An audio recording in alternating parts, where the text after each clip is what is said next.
back to my part 2 of my success story. And what is the point that I raise as the number 2 point?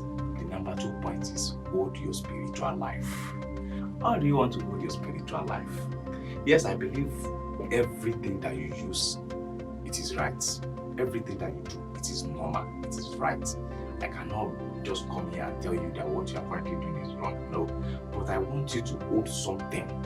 I want that thing to be part of you every night and day. And what is that thing? I am coming. For the fact that you have different clerics, Woli, Afa, Babalawo, anybody, for the fact that you have them praying for you, that doesn't stop you from praying yourself. Babalawo cannot be praying for you night and day. Afa cannot know when untimely death want to come to you if God doesn't show them. But God can reveal the bad thing that want to happen to you through dream for you. God can tell you what He wants you to stop through different things.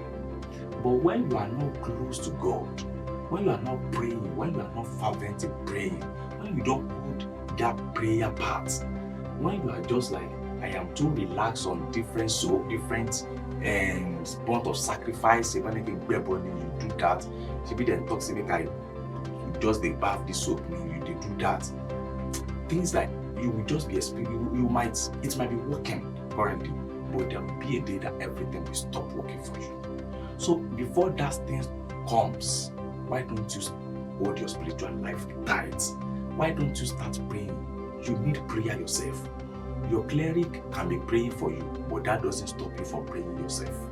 As a Muslim, you know you are supposed to pay homage to God and pray to God and serve God diligently 5 times a day. Why do you want to be doing that early morning alone and leave others and believe you have someone that is your cleric? As a Christian, why will you just sit and be like, I just need to go to church on Sunday, and apart from that, I don't need any prayer. Everything will be working for me. So far I am doing this, so far I have my pastor. Your pastor will die.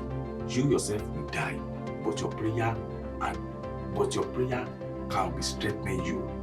That is why I said you yourself need to hold your spiritual life yourself. You need to be fervent in praying. You need to pray.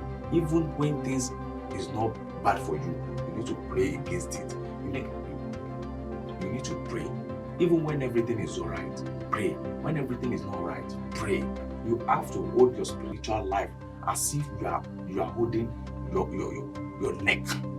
You know, when you hold your neck over something, it will be hard for another person to just have the chance to enter you. That is why you need to hold your spiritual life. Hold your spiritual life. If you hold your spiritual life and you know the God you are serving, 2026 will favor you. I am Akintomiwa, a writer, critic, and the voice, and this is Akintomiwa Talk.